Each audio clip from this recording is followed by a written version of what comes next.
when someone says I'm an artist, I feel like that's the sort of answer you get from someone when you ask them the question, "What do you do?"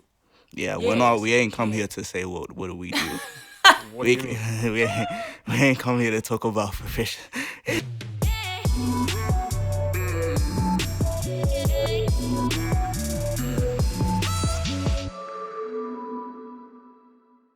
Welcome, guys, back to the Darkskins Podcast. It's been a while, and this is our third episode, actually. And just to let you guys know, this episode is not actually recorded via video. We're just doing a live podcast. And so, yeah, today it is Caleb, Josh, and I who are going to be speaking in this podcast. And today we are talking about art. And in actual fact, it was Caleb's idea who decided to talk about this topic. So I'll just kind of like ask Caleb in general to I guess give us some highlights or things that he's interested in us kind of talking about today. Well, I'd say one's creative process and what they intend to accomplish by making art. You know what I'm saying? And as well as the implications of art and all those kinds of things. You get what I'm saying? Yeah, that sounds pretty cool. Yeah. So I hope you guys enjoy this conversation that we're gonna have. So it's gonna be like pretty much like free flowing. Yeah. So I guess we're gonna start off with asking the question of like, how would you define art or like being an artist? So Caleb, like, do you wanna let us know what your thoughts are? How I would define artists is probably a physical manifestation through creativity of one's.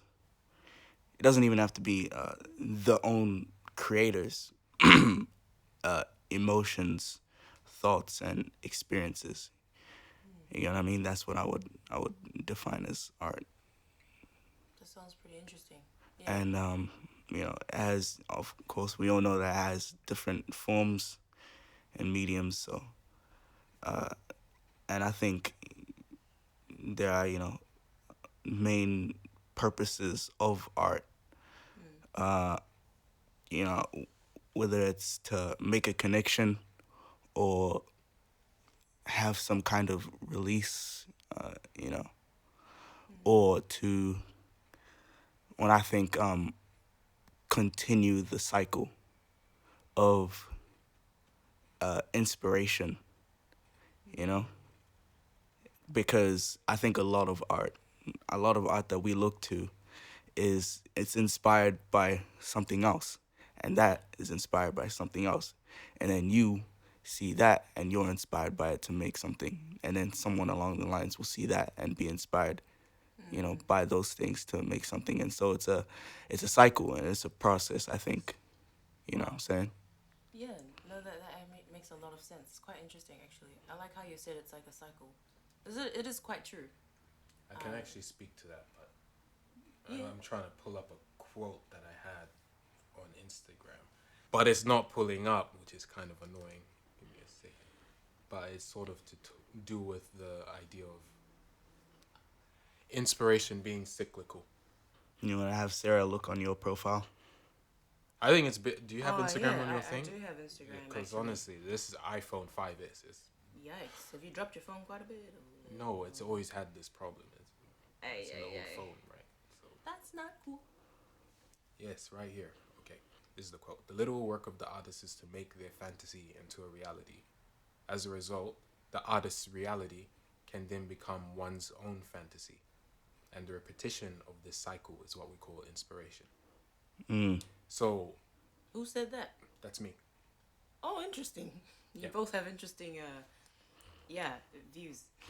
So I kind of, it's like when you're producing something, it's taking, when you're producing art, you're taking something from the what I would say is a metaphysical realm. So something it's a fantasy. It's in your head. It's an idea. It's a concept, and then you're bringing it into the concrete, into a concrete product, or Like Caleb said, physical yeah, manifestation. into reality. And then it's ingrained in reality, someone can take that, and once they consume that concrete thing, it now enters that person's metaphysical world. And once it comes out from their metaphysical world back into the concrete reality, that's the sort of repetition of inspiration. That's the cycle. That's how I imagine it. That sounds quite interesting, which makes me want to think. In a way, it's like you're creating artists as well as you're creating art. Definitely. I mean, Oh yeah, that's Yeah. a I nice way to think put it, yeah. I think everyone has it within them. Absolutely everyone. You know, it's just that some have it more unlocked than others do. Yeah. You dig what I'm saying? But yeah, you definitely are. You're putting it out there, and someone will see it, and whether that's next week or 100 years down the line from now, someone will see it and they will be inspired, and Yeah. creative minds, and they will continue that cycle. And it's as far as I've seen, it's an endless cycle. It hasn't stopped yet, and I don't think it's gonna stop anytime soon. I actually agree with you. I think it's been going on for years. So. And that's really something that I just learned from experience. You get what I'm saying? Because I am the one that's continuing a cycle from some people I know now. Yeah. Yeah. Wow, that's cool. In terms of like how I see art or artists, it's very interesting. I think you guys went beyond just the definition of what an artist is or like what is art. My definition of art is a form of self-expression. Self-expression, right?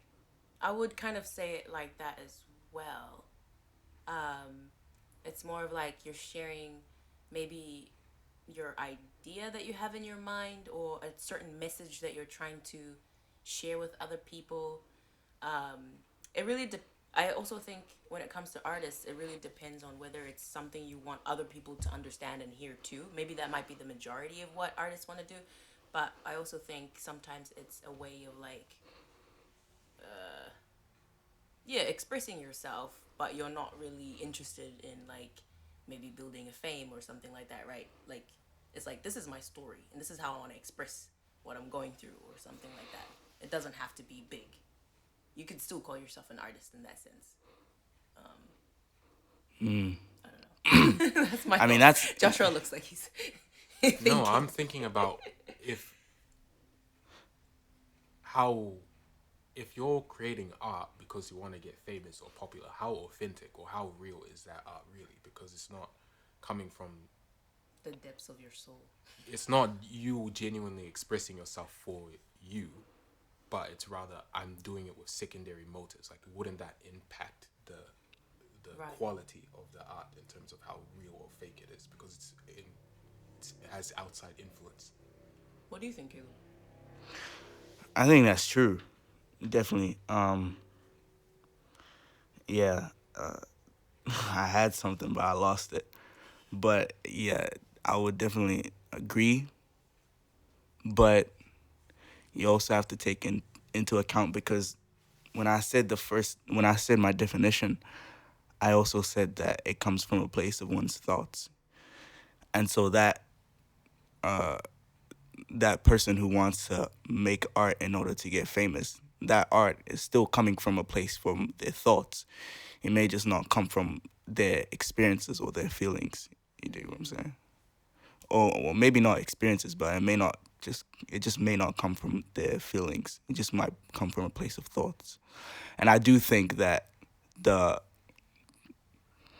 most impactful art are the ones that comes from a place of feeling, of experience, They're more because authentic. that's what people can most relate to. Yeah. Yeah. No, I totally agree with I that. think quality of art is determined by how authentic it is, personally. Interesting. Quality of art is determined by how authentic it is. Yeah. Yeah. I see what you mean. Okay. Yeah, I agree. Yeah.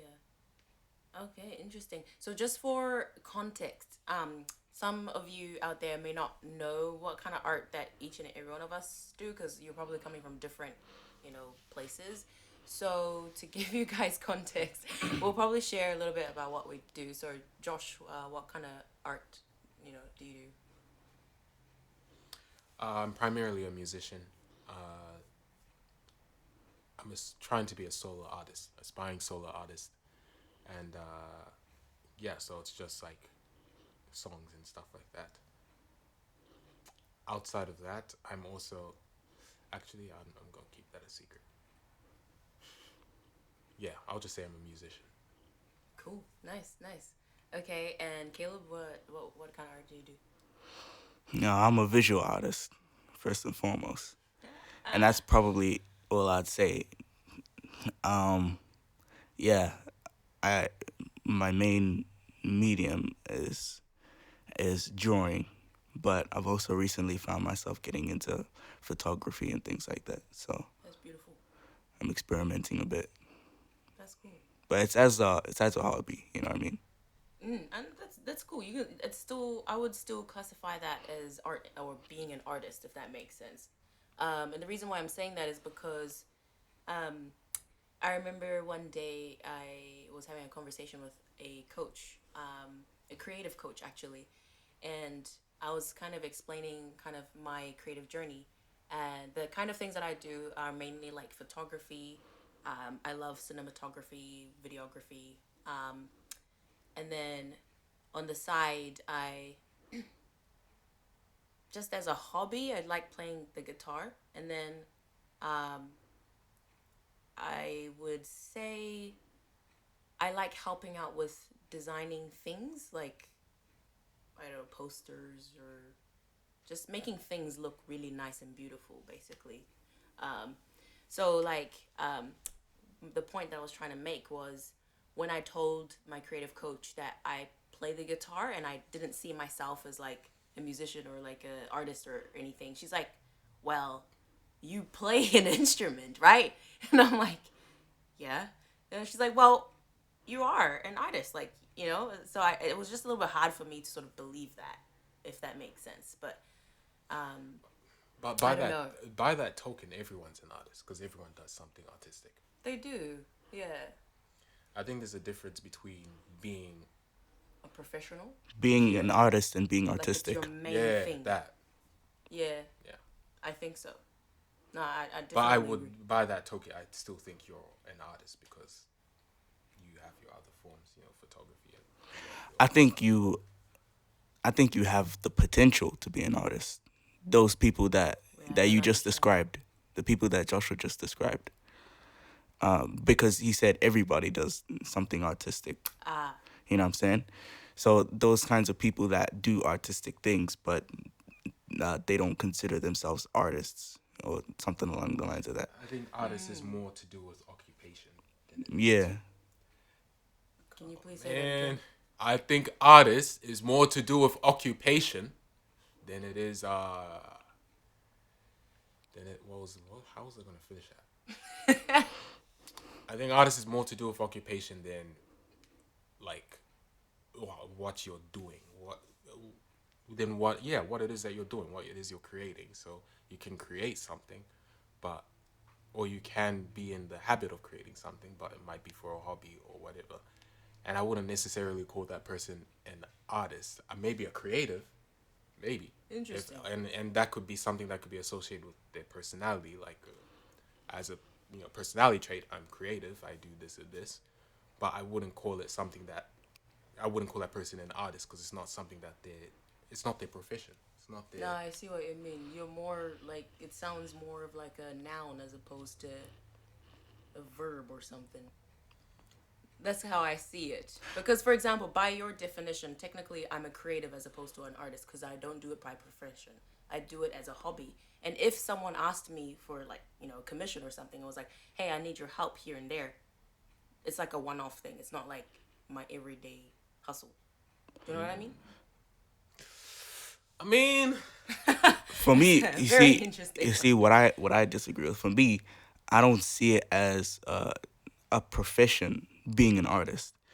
I see it as, you know, this is gonna might sound vague or broad, but it really comes down to whether you're making an honest effort to really harness that creative side of you and to see what comes out of that.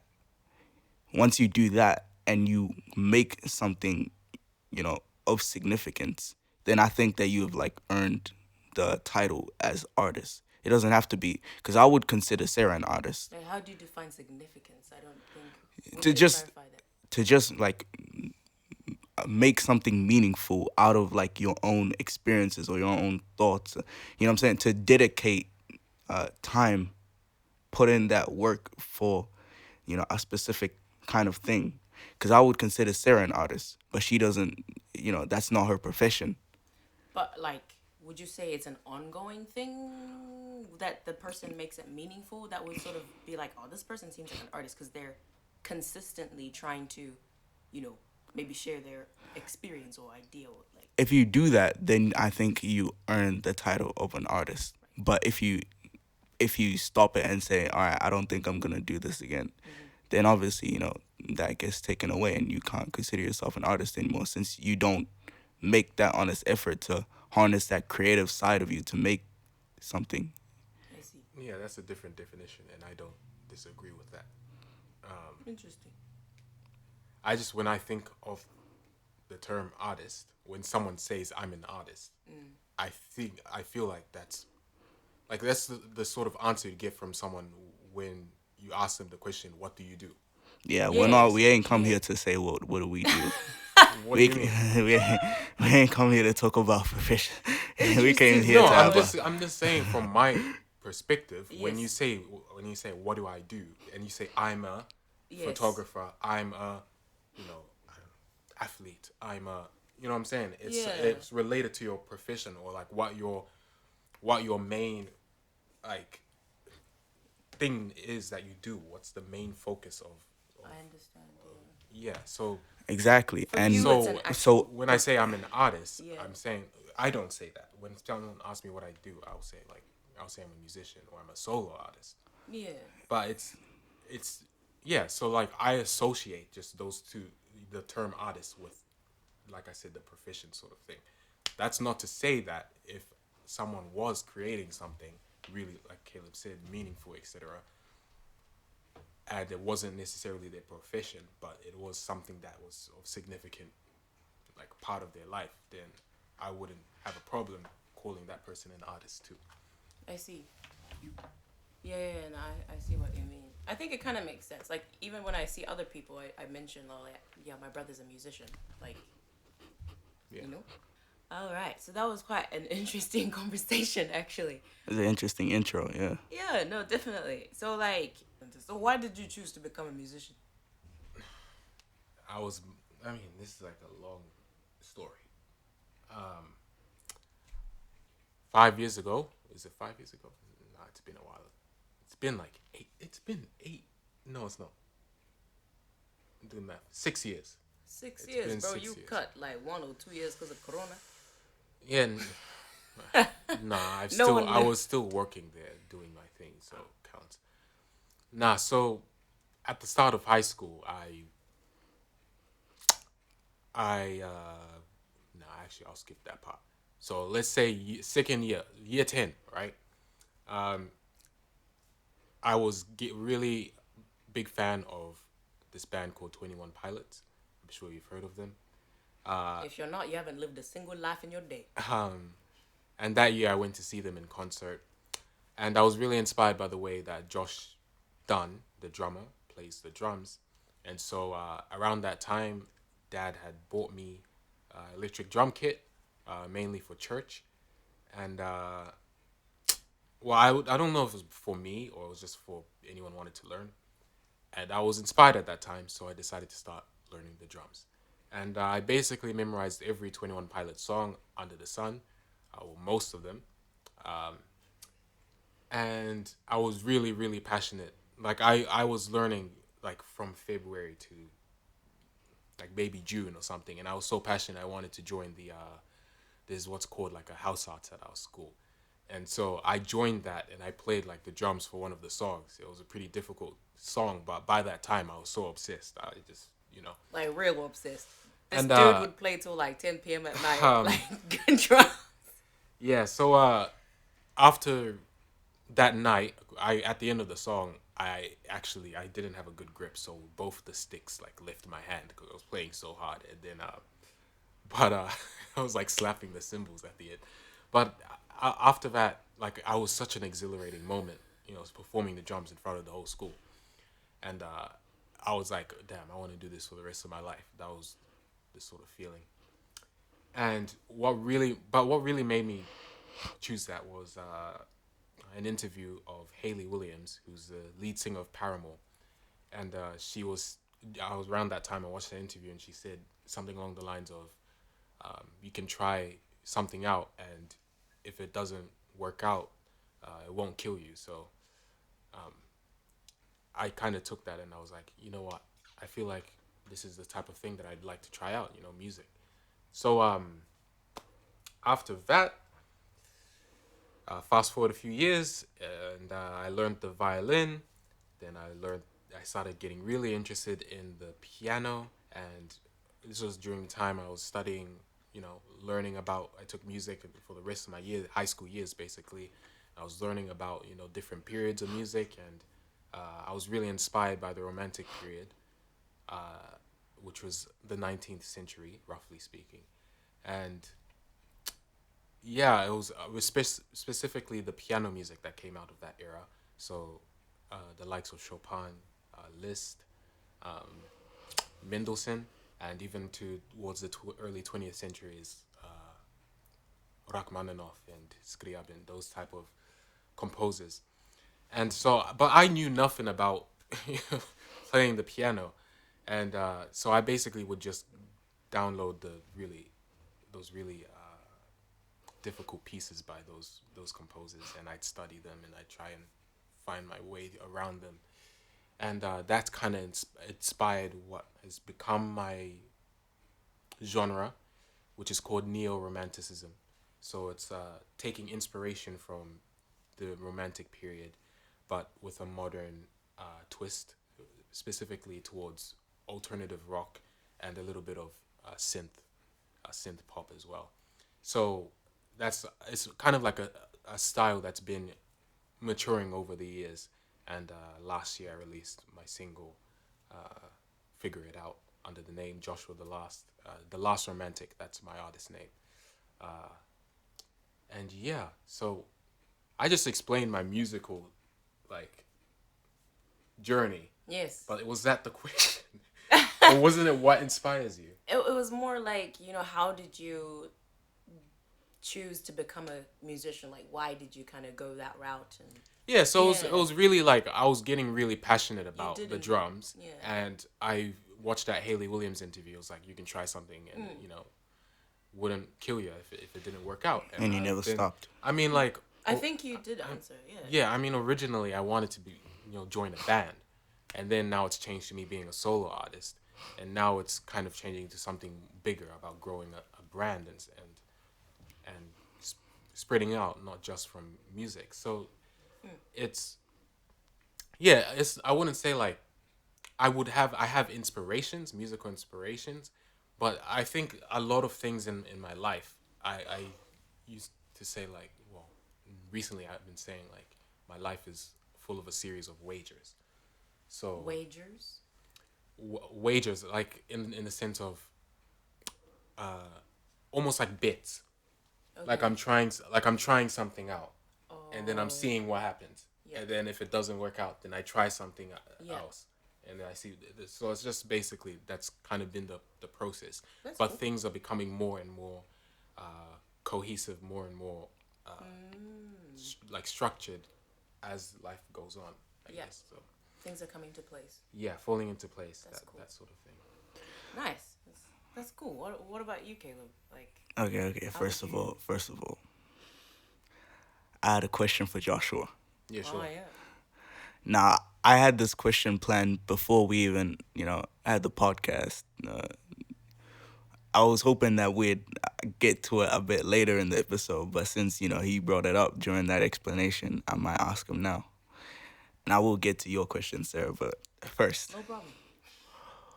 would you describe or would you even be willing to accept that neo-romanticism is black music? Black music. Black music. I'm laughing because Or, of or, Joshua's or, face. or I guess in better terms, a part of black culture. I would say it's not, actually. I would say, because it's not culturally influenced by that.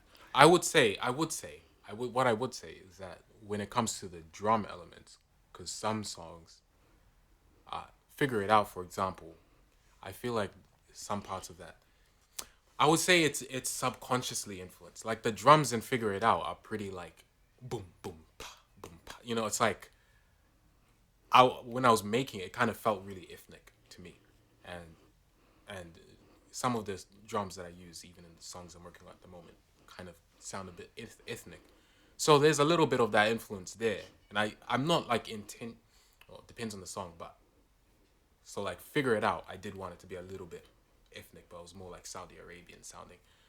But I'm not intentionally trying to sound ethnic, but I think it's just coming out in the way that I play, maybe due to, like I said, culture, upbringing subconsciously. But besides that, the majority of the influence, alternative rock, classical music, a lot of the composers from classical music are like, the white people. It's not, white people. So it's not like my influences are not black or not African, so I wouldn't call my music African either. Interesting. I'm just asking because what I'm saying. You look at t-shirts that was invented by a white guy. The internet was invented by a white guy. Jazz invented by a black guy. Hip hop invented by a black guy. This is black.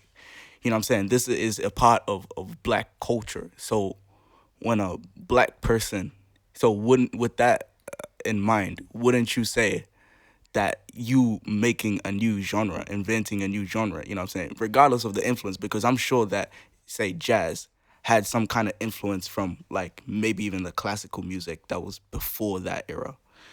But would you say that, what I'm saying, with that in mind, that you inventing a new genre is, what I'm saying, something to be put in, something to be accepted as, this is part of black culture now?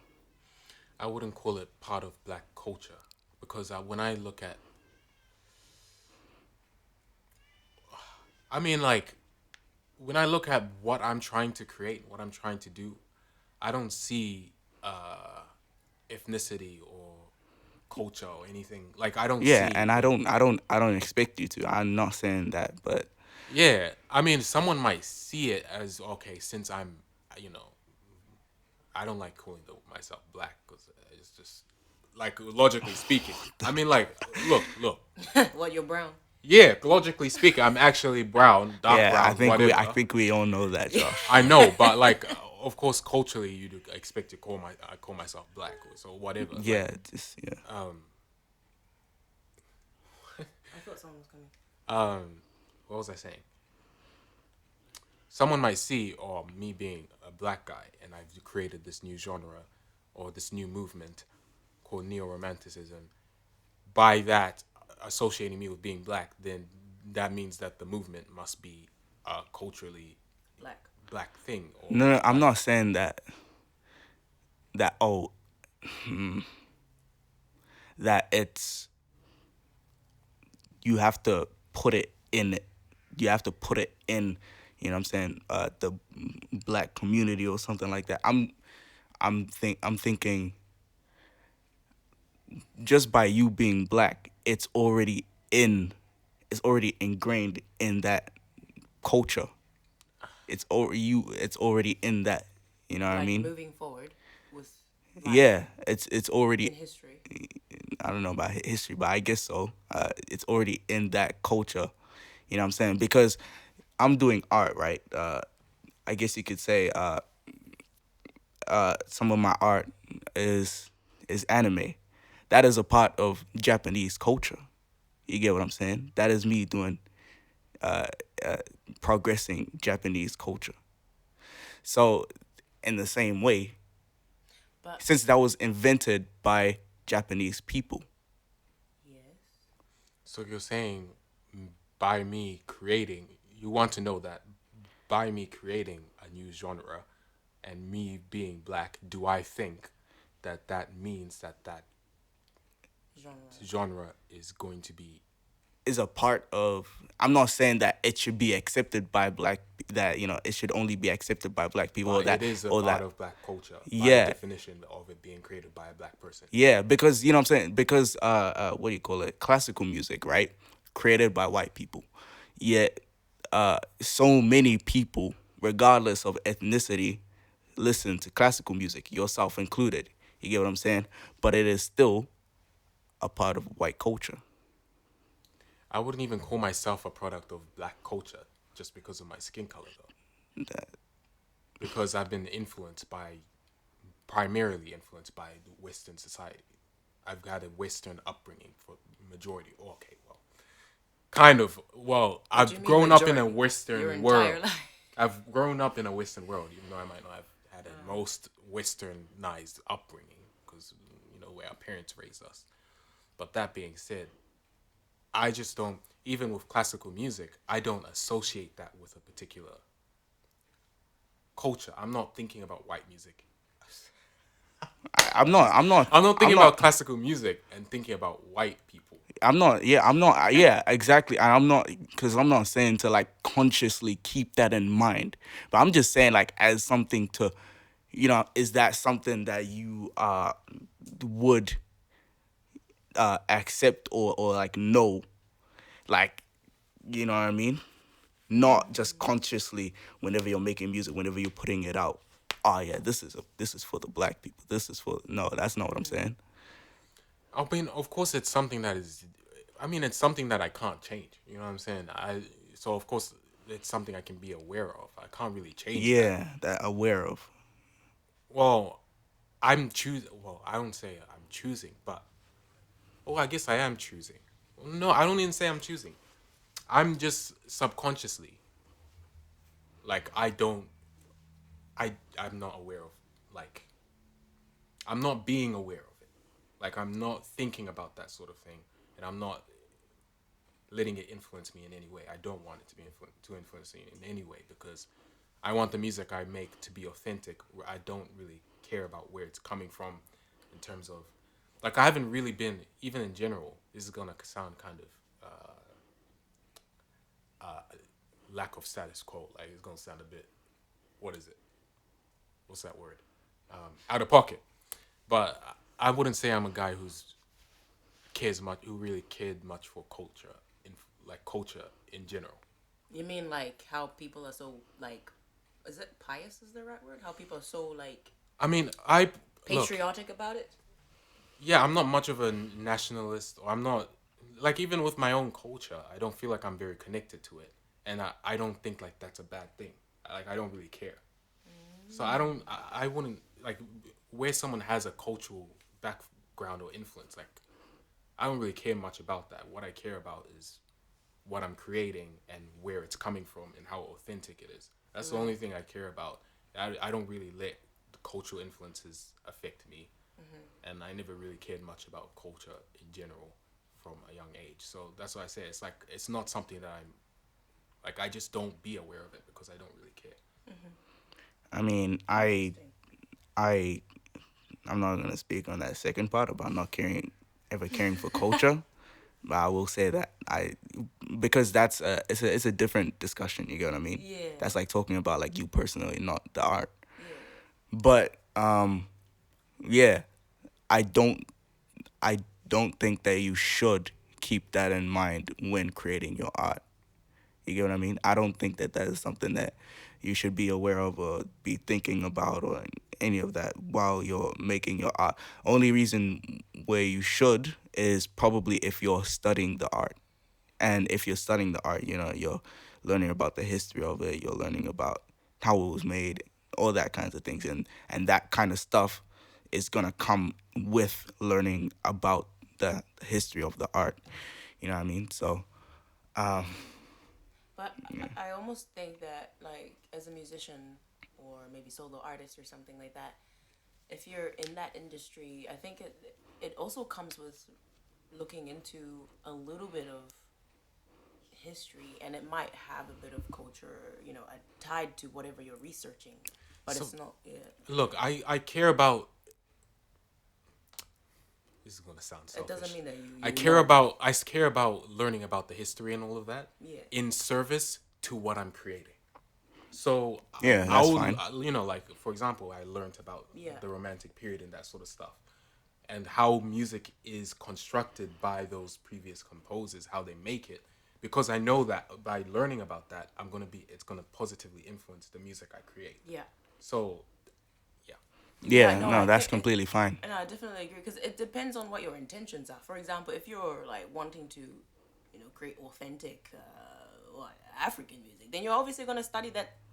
What did Africans usually do in that genre and all that kind of stuff. So Absolutely. but my depends on your my intentions. my approach isn't to create Yeah, authentic cultural music at all. yeah. It's just to create authentic music from Yeah. the inside.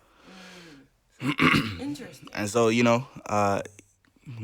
when you're focusing on I mean, I guess, when you blow up, I guess when people write about you, then they might mention, Oh yeah. about you being black and like Yeah, what it this probably does. will, but I won't like.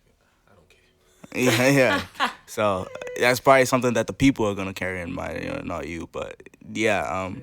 so yeah, separating the culture from it to make and focusing on the art, I think, is very great. It's something I'm even doing now with my current art. Mm. Kendrick Lamar has a lyric that says, he says, "If your ethnicity," he said, "we're gonna talk about a lot of things that concern you, only you." And so me, when I hear that, I take that and what I hear, especially in regards to the art that I'm making now, is forget about your ethnicity, forget about your race, your gender, your religion, your sexuality, all of that. We're gonna talk about you as a person and the kinds of choices you make. You get what I mean? And Mm. that's I think it's something that I carry in mind. Well, I think it's something to carry in mind when going into the kind of art that I've been making now, presently. You get what I'm saying? It's like a kind of like prologue kind of line, I guess, before heading into it. You get what I mean? Yeah, it sounds quite interesting actually. Yeah, Mm. It sounds like it comes from deep within, obviously, which yeah, yeah. absolutely. So then, like, how did you become, or choose to become an artist? Because I mean, if you guys don't know, there's like a video that I did not too long ago, um, about Caleb as an artist.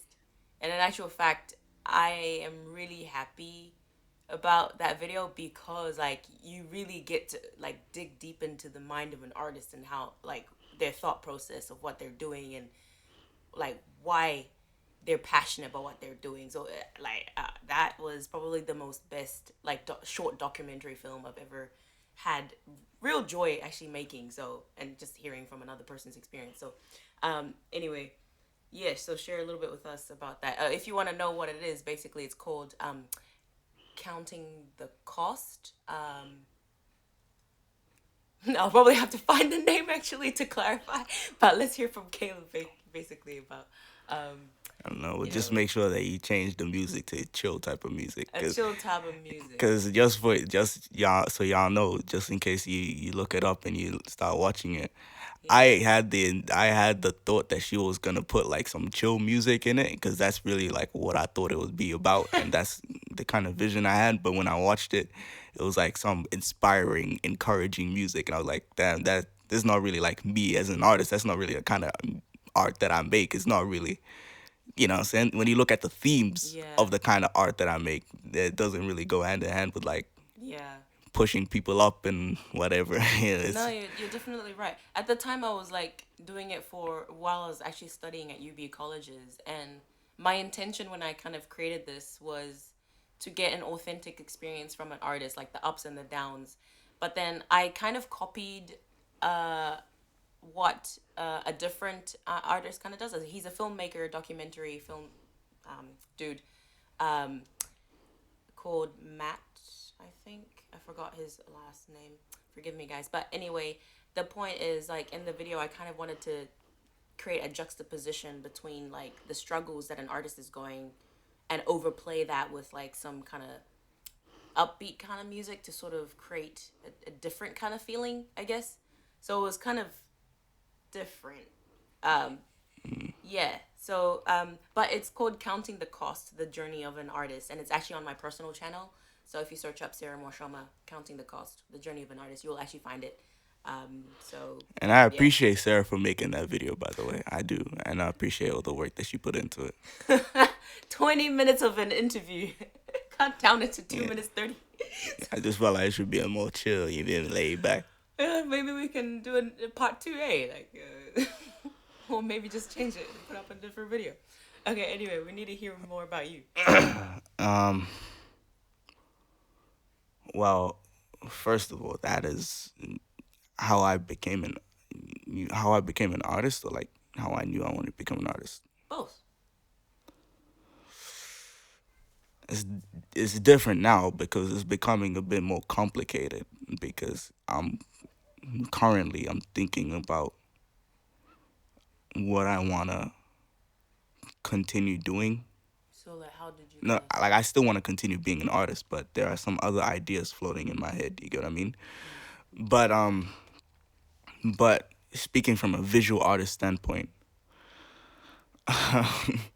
me and Josh, when we was kids, we always liked. Um, I think we were introduced to Beyblade first, and so we would draw Beyblades, you know, spinning with the and because my favorite, one of my favorite, well, he was my favorite, is a guy called Kyoya, and his Beyblade was called Rock Leon. So when I would draw him, I'd draw like tornadoes coming out from the Beyblade, You or did that?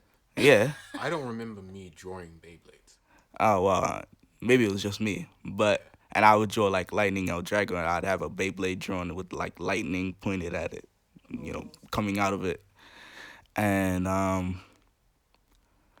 and we were also introduced to Sonic the Hedgehog, and like, you know what I'm saying, and Sonic was Joshua's guy, and like Shadow was my guy, and so like we would draw that, you know, as youngsters. And I also remember in primary, this must have been like first, second grade, probably first grade. The teacher, no, it was like a principal's award, something along the lines of that. You for doing good behavior, you get rewarded and stuff. And I got rewarded a notebook. It was like a drawing notebook from like by the school, and it was all like blank pages. It was pretty small, but and so in that drawing notebook, me and my brother would just use it up to draw Sonic or Shadow or Knuckles or, you know, Beyblades. And I would actually love to see that book again, but I don't think we have it anymore. And so that was, yeah. And I think one thing to keep in mind is, yeah, so I always had that kind of passion. I think it was even before I even started school, because as in like primary school, elementary, not like kindergarten, but because like I remember it was one of the first days of school, first grade, and I was in class, and one of the activities was to draw yourself, and everybody in the class drew themselves as stickmen or like their faces, and I was the only one that like drew like a full body with the flesh and the Wow. coloring and all that. And the teacher, she commended me, and she's just like, easy. Everyone drew stickman, and Caleb's the only one who drew, like, the body and the flesh and all that. Yeah. You know what I'm saying? And they complimented me on my art, and Wait, how old were you at this time? I would probably be 5. Wow, that is crazy. Everybody stick figures. And so, by then, after then, so it was these kinds of moments that I think just really sparked it up, and I would go on to just continue drawing Shadow, Sonic, all that stuff. I think I diverted more away from Beyblade and just started focusing more on Sonic and stuff, and that whole universe. And then by year 6, I got introduced into like Dragon Ball Z by my brother, and then I started watching Naruto, and I was like, of course I was starstruck, man. This was stuff was amazing. It still is. You mean like the show or The the show. way they designed? Okay. The show. And so I started drawing that as well. And I had a really big passion for it. You know what I'm saying? I had like, I know you guys will remember, maybe not Sarah, but Joshua will definitely remember. I'm sure Sarah will remember. It was 4 A3 pages of the Akatsuki. Yeah, it's a criminal organization in Naruto. They have black robes Oh with the yes. Yeah, with I the with the definitely remember red that. clouds on. Yeah, and that thing was giant, but it was like, that was like when it really started, sprouting my love for drawing this stuff. And I would even draw like, because I got from the library. This was all in year 6, by the way. I got, so it would be like 9, 10. Yeah, I got from the library. Sarah took me to the library, and we got some anime manga, and it was Dragon Ball Z. It was a few Dragon Ball Z books, and I took them home and I read the manga. But even though I already watched the show, but I drew the covers of it. You know what I mean? And I even drew like Obito for the class as like my goodbye when I was leaving the school. You know what I mean? And it was, yeah, that was where it really sprouted. And when I got to intermediate is when I had like the 3 A's, because I didn't know exactly what I wanted to be. No, I had an idea, but like, yeah, it was the 3 A's. This must have been year 7, maybe year 8, year 7, year 8 a bit. It was artist, actor, author. Wow. And because I was passionate about acting too, we would have like uh plays or sketches, I guess, in primary, where like, you'd have your reading groups in your class, but and then every now and then we'd have like a book where it's like characters and plays. It's like characters, and so everyone was assigned different characters, and I loved doing that, and we'd act it out, and I absolutely loved doing that. I loved acting, and I loved writing as well. I loved creating stories, and I loved drawing. So it was the 3 A's. I wanted to become an artist, an actor, and an author. You should direct your own film, though. That would be No, actually, that you would be an amazing film director. that would dude. be an incredible hard work, bro. But I mean, it'd be cool. But But you know what it takes to get there. yeah, and so by the end of year 8, I knew that I just wanted to be an artist. You know what I mean? Uh, yeah, by the things, some of the things I had experienced, it had like sparked this need to like illustrate my story, which I'm still doing. And I started from year 9, and I'm still going, and that's my series called Consumed. And I just knew that I wanted to pursue this and be an artist. You know what I mean? Yeah, that's awesome. That's really amazing. You know, what was going on through my mind as you were kind of sharing that, and you being, what is this? We kind of said, oh, it'd be nice if you, sorry, you'd be an amazing director. I just realized all of our skills would be like pretty good for a short movie. I A short movie. Yeah, I mean, like you, the musician or the composer, yeah, for the music, Caleb for like directing the film and kind of like the script and everything, and then me for like videoing and like. Bro, she not wrong, bro. Yeah, no, I'm actually right. Would be a good team. Know what I'm saying? Yeah, It starts now. 100%. Jokes, jokes. We're not gonna do that. What's crazy is I'm still really interested in all those three A's. Now, especially more than ever, I'd say maybe like last year, kinda, and year 10, especially, I lost that kind of passion. Never, a lot of things got in the way and I got distracted.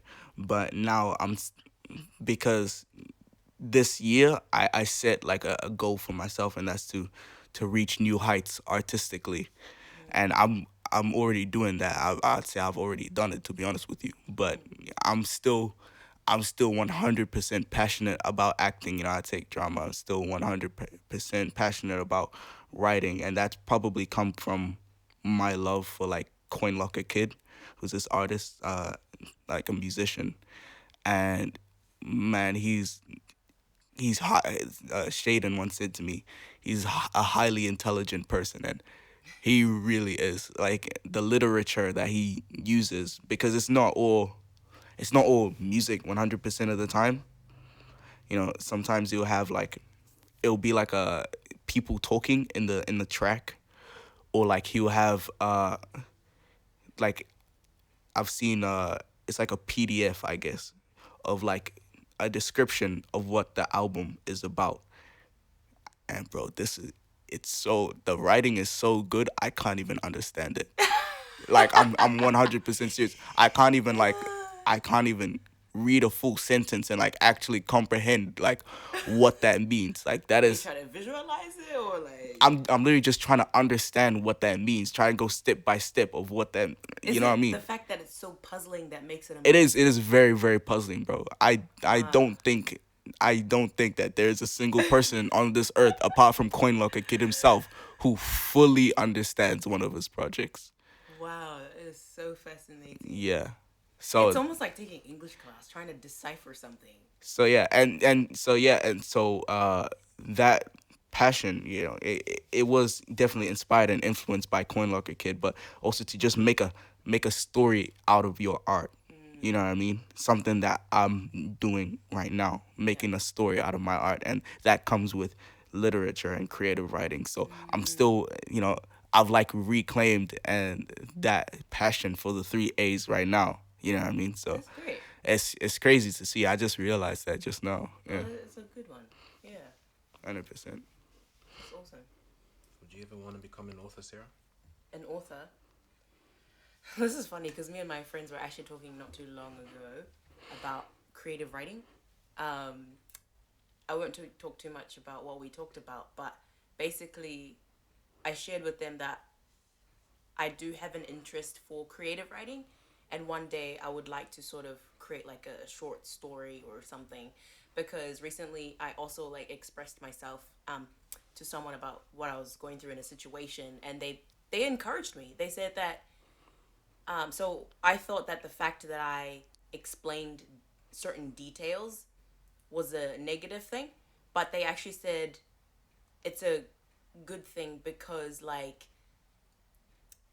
it could be turned into a career. It could be turned into something really cool. And when I read through what I actually said, I was like, oh yeah, true. Do a If I blog. want to, I Weekly mean, blog into Sarah's personal life. a blog into my personal life. I don't know if I would be comfortable with that, to be honest. But I It's a like, joke. I know, but like, I would like to sort of, yeah, short stories or something. And I think when I did UB, they also asked us to sort of create a little like synopsis or something of like a film, and so I started writing. It's in relation to like more action thriller mystery type of style, and I found so much joy actually just like being creative in that space. So it's definitely, I don't know if I would say an author, because like it is like that thing is a journey in itself. But to start off with, I have an interest for like just creating short stories. Yeah. the reason why I asked is because I'm writing a book right now about. Well, I haven't actually started writing it, but it's in my mind to write a book to go along with the album that I'm releasing. He wants to be an author. I don't. All three of you, That is now all three of hilarious. us are good at writing. If you look Yeah, at, we you actually know, are. When you look at well- our English record. Yeah, it's I mean, that's 50-50 for me. What do yeah, you but mean? it's ease on ease. But like, Yeah. I feel like no, I think your style, because thinking about Coin Locker Kid and that sort of the stuff that I see on your Instagram. I don't know if it's like just the lyrics of his stuff that you're posting, or if some of it is just your own. I've only ever posted one of his lyrics. Everything else is pretty much me. Yeah, that stuff. Wow. It's pretty. Wow. Sometimes I read that stuff and I'm like, hey, I don't know where this guy's getting those ideas from. It's interesting. it's bro. obscure. Yeah. It's enigmatic. It's what I'm saying. It's beautiful. So beautiful. I would Well, call it. I Beautiful, like it because but it's mysterious. Like you actually start thinking deeply. yeah. I think, for example, I think so what I was getting at is we have distinct, or maybe we're starting to have distinct styles between us, literary wise. Yes. But it's just interesting that all three of us are thinking about that sort of writing sort of thing. I'm you sure. wanna say something? I'm sure I know what kind of art that you're referring to, and the thing is with that, it's literally just ideas that come up in my head. Like I'll literally just be, and sometimes it is because I'm like listening to Coin Locker Kid. A lot of that stuff is influenced by that, his music. Which man, I can't even like defend this man on some of the stuff that like I've seen like or I've heard. Man, it's wild. But Keep going. but I will literally be like just like walking, like be sitting with my thoughts or just standing or listening to music and just thinking, and then a sentence will start in my head and then it just keeps going and it keeps going and then I start writing it down in my notes, and and it happens a lot of the times and I'm like, oh, maybe I should. It depends. A lot of it doesn't end up being put online, but some of them do. And so and I put it up. It's literally just thoughts that come up in my head and I post it. And the thing with that is, man, with one of them in particular, Which one? the one of them where I put on my story, it was you responded to it. It was the one you responded to. Oh. Yeah, my friend came up to me. You need to remind me actually of. It was like the one of like it was like a short story of like a boy that like killed someone when he was young. Oh yes. Yeah. I can't remember my response actually. Your response when I saw it, I just started laughing. That was pretty funny to me. Oh yes, I said I kind of found the last part funny and low key disgusting but interesting to read. Yeah, when he said interesting to read, I started laughing. But with that one in particular, man, it's a person I know that they said they came to me. Oh man, they was like, first of all, they was shocked, right? They were shocked, but they were also like, they were disgusted, and they were also like kind of poking fun at me for that. But when they like it came to the actual reasoning, they were basically saying like, I just don't know why you would post that on your main story on a public account. If that means something. Yeah, exactly, Yeah. exactly. I was like in my head, I didn't say any of it, but I was just thinking like, does that matter? Like Instagram, it's just Instagram. Why should that matter to me? I'm not on Instagram like the way you guys are. I don't view it the way the you see. And I think a problem is like Instagram really becomes like, it becomes a way that people see you. It become, you know what I'm saying? They look at your profile and they think that is you in real life. They think that is your personality. That is who you are. Yeah. And And so the fact that I literally only use it like once a month, like one day a month, and I haven't even used it all of March, so good on me. But yeah, and so like I don't look at people's profiles. Yeah. I don't text people. I hardly text people, but I don't really text people. I keep my conversations limited to in person. So like when it's a weekend, I'm only talking to the people around me, and I also I keep my my circle of friends tight and close. But yeah, so I don't look at Instagram like as this status thing. You Yeah. get what I mean? So that helps me to either way. I never really cared, but it helps in a way to post my art. You get what I mean? It's just if you want to look at people like how they are on Instagram, is that's the way they are in real life. I mean, you can go ahead and do that, but anyone that knows me will tell you that what you see on Instagram is not the way I treat you in real life. You get what I mean? It's just everything on Instagram right now, on my Instagram right now, my main account, if people are wondering, it's all literally just creativity. And that comes back to what I set myself as a goal of reaching new heights artistically.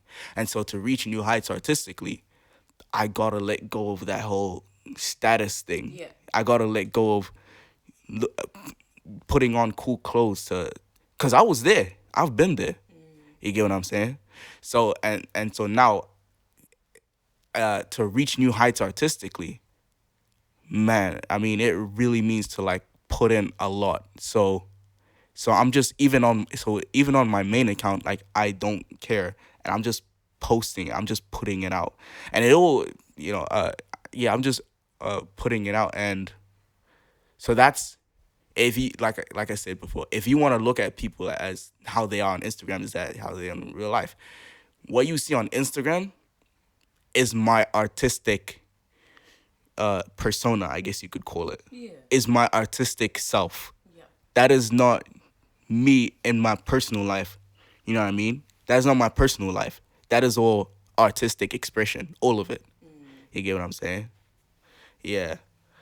That. So I find it interesting how you said that your friends found it shocking what you said. So I thought to myself, did they really know you? Because when I saw that, I actually found it funny, but also like weirdly disgusting too. But Yeah. I You mean, know? they've only I known don't me. know. I haven't seen what that story. You probably, if I show you it now, but yeah, Instagram. I don't know if you I would don't like it. I don't. Yeah, you wouldn't. But I don't care about Instagram itself. I don't care about looking at people like with a status. Instagram is just a way for me to put out my art. That's it. That's why I only use it once a month and not a month at all if I really feel like it. That is all I use Instagram as. You know what I'm saying? I look at people in a personal life in person. You get what I mean? I don't look at yeah, I don't look at Instagram and be like, oh yeah, that must be how they are in real life. You get what I mean? Yeah. Yeah. Nah, totally get that. I had a question. I think we've been doing this for an hour, haven't we? Probably. It's almost 4. Wow, crazy. I had one question. Nah, I don't know. We can continue this conversation later because we've got heaps to talk about actually. But you, Okay, so you should ask. Yeah. Okay, so the question was, how would you describe your self from an artistic perspective versus in general? So, like, cause I was coming back all the way back from the topic when we were talking about writing and how I was describing his art as sort of obscure and not what's the word? Not a lot of people would. What is that word when there's something that's acquired taste? I think. yeah, yeah. So like something that's not a lot of people would like it, but Yeah. the people who would, it's like they really like it. So like, and what I was kind of thinking like Caleb's side from an artistic perspective, his view is more of something. He comes from a darker perspective, and he can see the value in art that isn't necessarily or all rainbows, and like something that's more different, and something that's yeah. Anyway, This is Joshua's lens, by the way. and from my perspective, I have my own preferences which come out, and also just my personality in general, which makes my art come out in a very different way. Like I would describe my art as something. It's more idealistic and conceptual than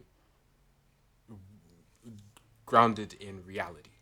I'd say it's more Interesting. abstract, very abstract, very abstract, and I would say that almost like fantastical. Although I'm not trying to be fantastical, but it just Do you tends to mean like come in out. a fantasy sense? Yeah, it's almost in a fantasy sense, um, and bright.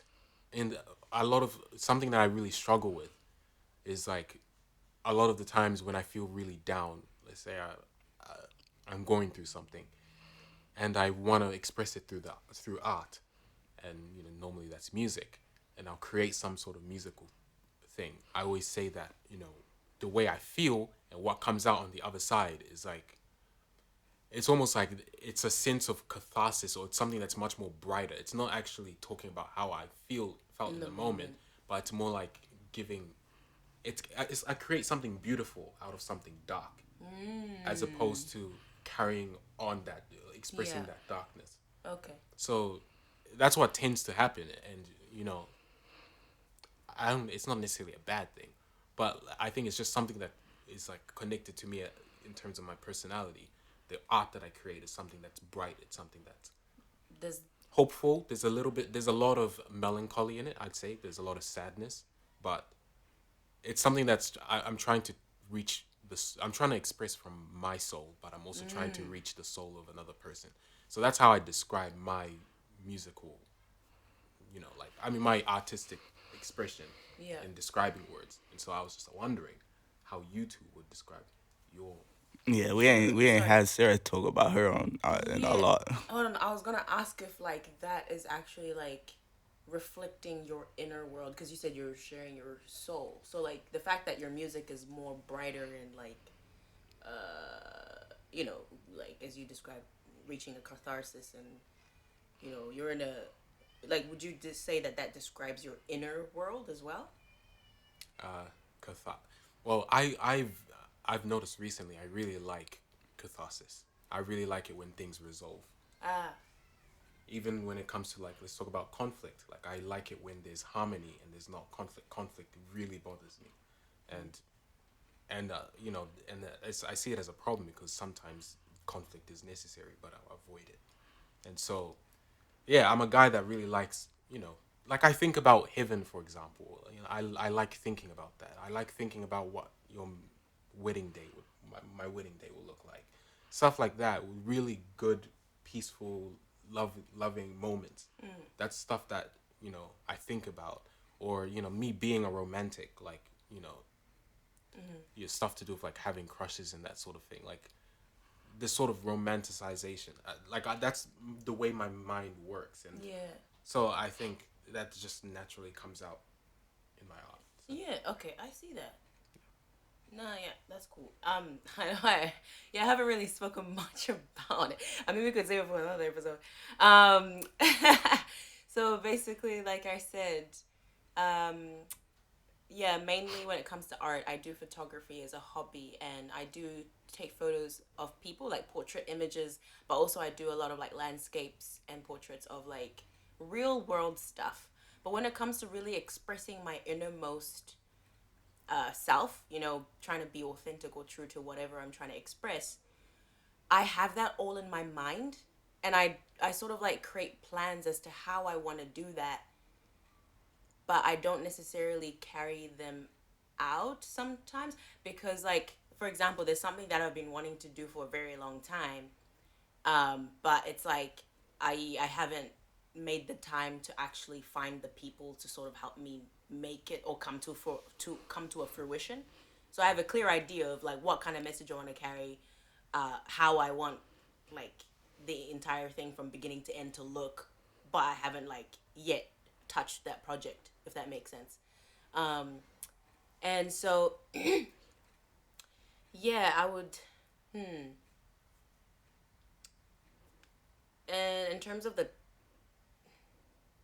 yeah, I would say I'm very private. So like, it's like I want to convey a particular message, but I don't want to be too discreet or too explicit as to what it is that I'm trying to share or get out there, if you know what I mean. So if I were to actually carry out the project, it would come about quite abstract, and you probably wouldn't understand too much of it. You'd probably come to a conclusion as to what you think it means, and I think I can settle with that. But I think I would be happy with myself in a sense that I've gotten the message out there, hoping that it's understood. But if it's not, then it's okay because I've said what I wanted to say, if that makes sense. Yeah, and it's likely to be quite like emotional, quite cinematic type of feel. Definitely cinematic, but there's an emotional element to it, Interesting. and I'm not so sure whether the type of cinematic that I listen to. What would you kind of call that? Like melancholy? Hans Zimmer. No, Hans Zimmer, yes, for sure. Thematic, But cinematic. like, uh, it's quite melodic in a way. Yeah. But yeah, Orchestral. Theme music. theme type music. Yeah, it sort of evokes certain emotions. That was such a vague sentence. Sort Let's of keep it at evokes that. certain emotions. Let's keep it at that. Yeah, I mean, but yeah. Your turn, Caleb. Well, truly, it depends on the time period, right? You could look at my art now and say that's pretty dark, but it might change. You know what I mean? I might go to a more lighter place eventually, but But what about in general? in general, again, that's hard to explain because all right. Well, let me say this. I think this is a good way. It's really just diving deep inside of myself and my own emotions and being able to take that out and put it in art form. And uh, obviously, majority of the times it's pretty dark, but it's also some of the times it's kind of like therapy. You get what I mean? Yeah. And yeah, that's. I know that I probably have more things to say, but I've really lost it. But yeah, that's probably it, man. It's just taking my emotions and putting it and hoping to make an impact on someone. You know, that would be what I view as success. And well, to be honest, no. Having somebody be able to like relate to some of it Yeah. would be what I view as success. But I do like it when it does impact people. To be honest with you, I like it when it makes people uncomfortable. Like, you know what I'm saying? I like it when it makes people say, what? That's because it's doing what it's supposed to do. It's not. It's not in the norm. I've heard that. That's definitely you, man. It's not in the norm. You get what I mean? Yeah, so branching off of that, when you say, if you would describe your music, your art right now, would you say it's you're trying to look for something? Because what I'm trying to get out of you is like descriptive words, describing your art. And right now you're just starting. You're saying like it's not the norm, and it's. Yeah. So you mentioned dark as one.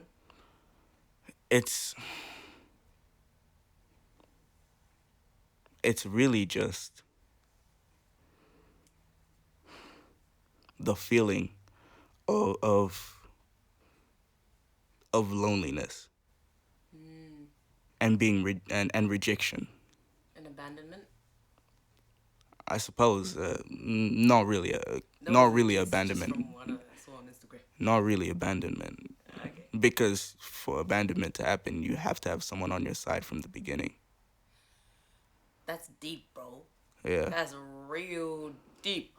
yeah, and so and truly, the art that I'm putting out right now is for interpretation. You know what I'm saying? It's a story. It's a story which a lot of people don't catch on to, but it is for interpretation and for people to get their own understanding of what's happening and also what the message is. And that is something that I've come to realize, that I think going forward, all of my projects, they will have like a message, you know what I mean? And that message may not be clear. Sometimes I may come forth and explain it. Sometimes I might not, and you have to decipher it yourself. So yeah, that is that's probably how I describe it. Yeah.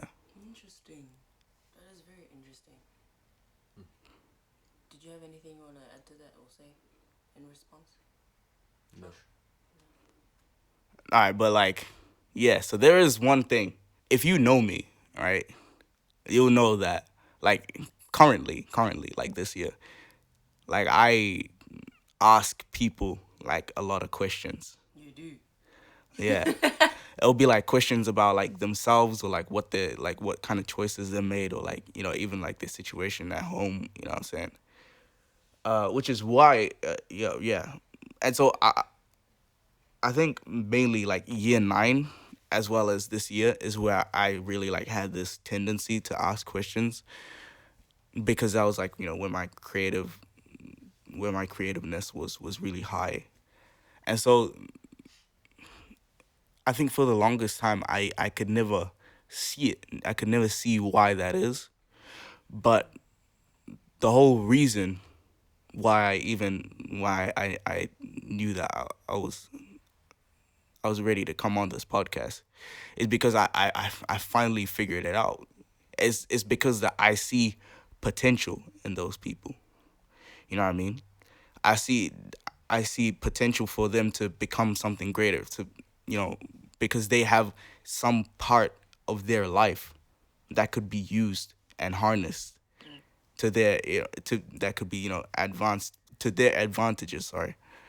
And so that is, and it doesn't even have to be like something that they do. It could be even like potential for a story, which is part of the influence that influenced the art that I'm putting out right now, is because some of the things that happen in that story is things that happen to people that I know in real life. You get what I mean?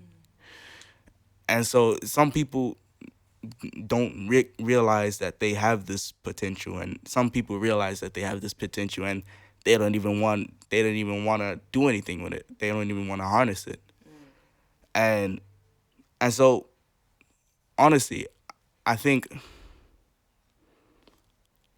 I think what stops people from unlocking that potential, if you were to like really concise it and, you know, condense it, sorry, and it would probably be like social media and one's values.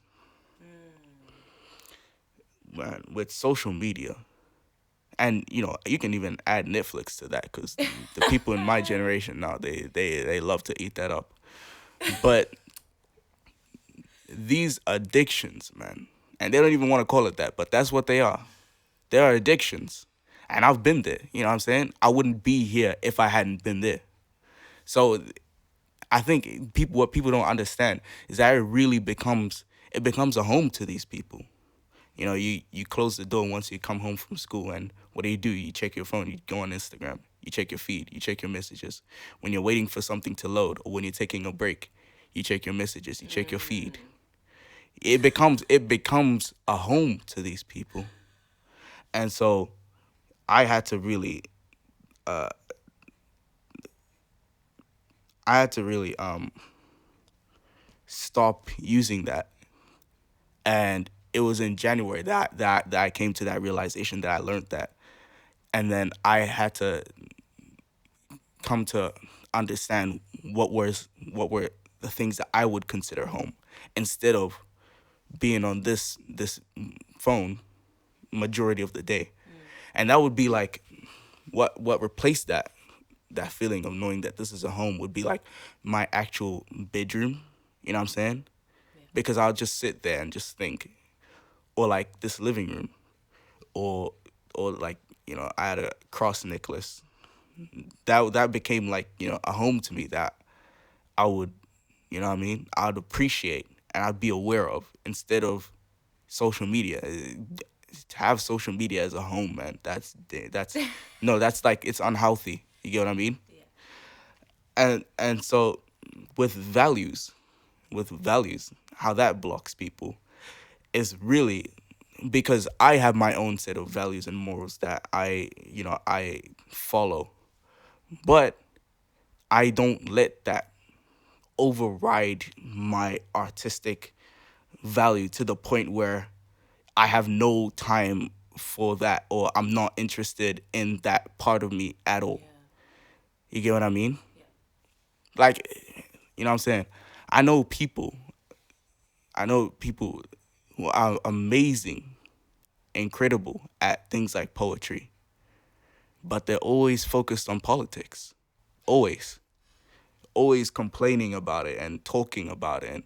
And yet, every once in a while, I see them write a poem. I'm like, you should really focus. You should harness this. You get what I mean? Yeah. And so, really, I think what people would need, like, if you were to take just 2 months, 2 months away from social media, away from Netflix, and you might even add YouTube to that list, because YouTube comes a distraction as well. It can be. But there are also some helpful things on there to like help further enhance that side of you. And it doesn't even have to be like artistic. It can even be things like sports, people that are athletes. You get what I mean? Yeah. And if you were to just have that 2 months and to just have the intent of focusing and harnessing that potential side of you, you know what I mean? I guarantee you, after those 2 months are done, you're gonna have changed perspectives on a lot of things, right? Like, if you were to just get rid of those things, social media and whatever, like if you're an athlete, right? It could be just, and you wanna focus on this potential. It could just be going to the gym more, working out more, or studying the sport more. A true performer, they never a true performer never gets to the level that they get to, the amount of success that they get to, without being a student of what they're performing. You get what I mean? Yeah. So it's all types of ways that you could enhance and use that side of you to your advantages. And another thing that I would recommend, and this is just in general that I would recommend to people, is to just sit down with your thoughts. You get what I mean? To just sit down, it could be even like at the minimum 20 minutes, and to just sit down and just think, have your thoughts come to you, think about that thought, enhance it, see where it leads you, you know, and um, and some things to even ask yourself while you're having these things is to ask yourself why you make certain choices that you do. And I mean like small ones, not big ones. You get what I mean? And I don't mean in a way like, "Ugh, why did I do that? I'm so stupid." No, no, no. Listen, ask yourself with the intent of finding an answer, why you made that choice. You know, uh, a sad, not sad, introverted kind of lonely person, right? Dyes their hair like a dark blue. or just person dyes their hair in general. And you ask them, what does that mean? Why did you make that decision to dye your hair? There's all types of things that could represent. You know what I mean? Because every choice, I think, has a potential, has potential. Every choice has potential. Has the potential to make that choice into something greater, or in the sense that, like, I don't know, you make a choice to to draw a picture today, right? You could make something greater out of that picture. You could share it with people. You could through that choice, you can, get the knowledge to draw even more, to draw another picture, right? But more importantly, every choice has a potential for an answer. I won't say that every choice is an answer, but every choice has the potential for an answer, right?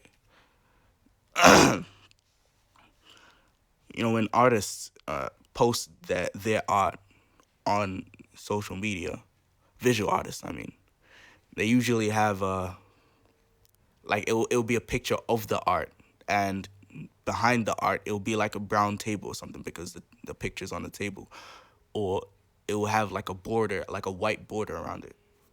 When I post my art, I have a black border around it. It's because I've never seen an artist have a black border on their art, which I think makes me unique, but also uh, gives off a more serious and darker tone, as opposed to doing something like a white border. I recently changed my profile picture to just a black circle.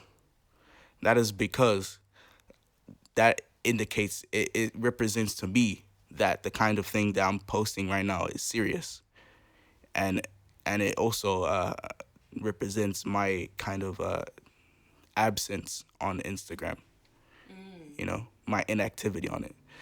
These are all reasons as to why I made these very small choices, and I think that you know, and so the end purpose, right? The end purpose of asking yourself why you make these certain decisions is not to truly, like, understand why you made these choices, but it's to help you understand yourself. Yeah. Is if you ask yourself why you made these choices, you will start to understand you more. Maybe you're susceptible to being influenced by other people. You know what I mean? And also knowing why you made certain choices, it gives you freedom over the choices you make. If you become actively aware of the choices you make, it gives you more freedom. Totally agree. Yeah, like, I don't know, a person a person looks forward to going home the most, right? And what waits for them at home is just doing homework and Netflix. You know what I mean? Those are the choices that they make. And so, you ask yourself why they make those choices, and you ask, what are the implications of those choices that you make at home to just do your homework and watch Netflix. You know what I mean? And to ask yourself and to know the implications, you really have to, step outside of yourself and look at it objectively. Because, if this person says, oh yeah, but, when I'm at home, I always end up being bored because all I do is watch Netflix, and, you know. So if you look at the implications, you step outside of yourself and you look at it objectively. You ask yourself the kinds of things of, how is this affecting me? How is this affecting my behavior? Who is this affecting? How is this affecting the way people see me? You know what I mean? Maybe it's time for a change. And the last thing that I'll say is, you're asking yourself why you make certain choices. Also, it also helps you understand the environment you're in. Yeah. Dude I know tell me, and I need to buy more jewelry. I ask him, why? I just need more drip, nigga. I just need more drip. Why? I just need it. Maybe that tells you that the environment you're in, whether that's content online, whether that's your friends that you surround yourself with, maybe that environment you're in is causing you to keep pursuing this thing, and then you can look at the implications of that and decide whether that's right or wrong to continue doing that yourself. You know what I mean? Yeah. That's it. Yeah, there's a lot of thought-provoking stuff you've actually shared. Um, yeah. Did you want to say something about some of those? Nah. I feel like I just got educated. In a very good way. There's a lot of actually these beautiful gems in what you've actually said there. And I hope there are some people that actually consider, because it is true. There are people there that have like amazing talent and things, but don't choose to pursue it, or maybe are not aware of like, how to go about going down that route. So I think, it's pretty gold. That's gold. I thought of that one night. And then that was what made me know, like, I'm ready to go on the podcast now. I actually find it quite interesting that you had conversations with people and actually like, ask people like, why do you Yeah, do this? that I understand. I understood that as well. Why I asked those people, why they make those decisions. Yeah. It's because I wanna understand them. You know what I mean? In the same way that if you ask yourself that, you understand yourself. I wanna understand them. Yeah, no, that's actually true. That's good. That's good stuff. All right, so we've come to the end of our podcast, guys. Sorry, not podcast, episode. We are not retiring today. So, I hope you guys really enjoyed this conversation that we had. This is us, and this is actually the first time that all three of us have had a conversation together, and it's been great. Yeah, so when are you coming on again? A few years down the line. When he's discovered more things that he would like to share with us. More gems, eh? Nah, he'll keep us in suspense. Caleb will be back on this show, and we'll let you know about that. So, have a good day wherever you are. Yep. Yeah, thank y'all for tuning in.